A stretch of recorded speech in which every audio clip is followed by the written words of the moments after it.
You're very welcome to the Irish Political Roundup with me, Paul Brophy. Fortunately, my colleague Roisin Cleric won't be with us today, but we're going to keep the show going, and we're going to continue on the great work that she does here on the Irish Political Roundup with myself. I'm delighted to be joined by two men that are no strangers to this programme.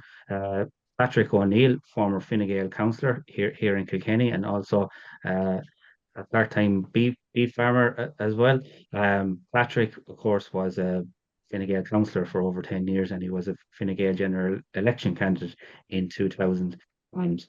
And of course, Patrick Murphy is joining us from Brussels, where he is out doing many negotiations for our fishermen through his role as CEO of Ireland South and West Fisheries. In today's program, we're going to be looking at farming as a subject that we've covered here in great detail. But we're going to be looking at some of the challenges that may appear for our farmers right now, particularly around the whole nitrates um, derogation, which is going to have a big impact. So I'm delighted to be joined by the two lads here. I suppose Pat, so for the purposes of this interview, I'll call uh, we'll have Pat O'Neill and Patrick Murphy, or we'll go with that just so people are going to be confused. Um, Pat, nitrates derogation. It's a big subject for farmers. It was brought up a lot in the European election campaign. For our viewers and listeners out there who wouldn't be familiar with what this nitrates derogation is, in the simplest possible terms, how would you explain Yeah, not the easiest one to explain, but it? basically, farmers in Ireland and with another couple of countries as well in Europe, had special dispensation to produce us with more kilos of nitrogen per on the farm per livestock unit and per acre. So Ireland had a limit of 250 kilograms of nitrogen per acre, and the Yeah, basically we you're right. lost. Yeah, we lost that limit there recently, which reduced it to 2.2 kg. And there's talk of that being reduced again, possibly down to 170, which would have a hugely detrimental effect on particularly the dairy industry as a whole. Yeah. But basically, at the moment, it all comes down to water quality. And I suppose the EU's view on it was Ireland hasn't really hit their targets on improving water quality, and I suppose the Mm. nitrates derogation was part and parcel of that. Now, whether you agree with that or not, I suppose is debatable. But yeah, basically we lost that extra 30 kg that we had down to 220, and there's threats of it potentially in the next 5 years reducing back to 170. So Yeah. it's going to be basically have a lot of, I suppose, member states who are not happy that Ireland, I suppose, had that special dispensation on with others, and obviously don't support it. And look, it's a difficult one because farmers have been doing their bit to try and improve, and water quality has improved in some areas, not to the rate maybe that we like. But farming obviously isn't the only polluter when it comes to I did don't relevant to this.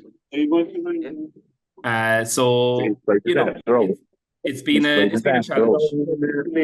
Yeah. Is it the latest? And as regards um Is it? your farmers, how does that impact them, particularly your dairy farmers, Yeah, as regards producing the milk that they want to produce? basically any farmer that had that nitrates derogation and was reduced had two options: either reduce their stock numbers, reduce the cow numbers on the farm, or look for more land to spread the number of cows out across more acreage. So that's kind of led to, most farmers, and particularly dairy farmers in recent times, would have expanded regards development, building, increased herd numbers, etc., on the back of good milk prices and government policy. So realistically, their first option wasn't going to be to destock, because a lot of those farmers would probably be maybe of the younger generation. Yeah. So they've on the back of that, then obviously they went looking for more land. So land prices, rental prices have skyrocketed. So a lot of tillage men in particular have maybe found that very challenging, because they can't compete with the land rental prices and I suppose purchase prices that dairy farmers were able to give on the back of a couple of good years in milk. Obviously, a little bit different now, maybe in the next year or two, as milk prices have come back a bit. But so it's leading to dairy farmers needing to take more land to keep what they have, to keep producing the milk that we have. It's leading to tillage farmers, losing land, producing the feed that we need to feed the cattle, and etc. So there's huge knock-on effects to the whole thing. And it's a massive change in direction, because 10 years ago, farmers were told get into dairy, and there was huge, supports to do that with the milk quotas going. And now I think you've said it before, with a stroke of a pen, the whole way of operating has had to change pretty much overnight. Exactly. And when you look at this, all comes down to, I suppose, climate change on the back of everything, and European policy as a whole, and Ireland being part of that. And yeah, like, I suppose everything is kind of looked at from just a blanket European view, but I suppose you don't get to look at Ireland as a whole and what Ireland is good at.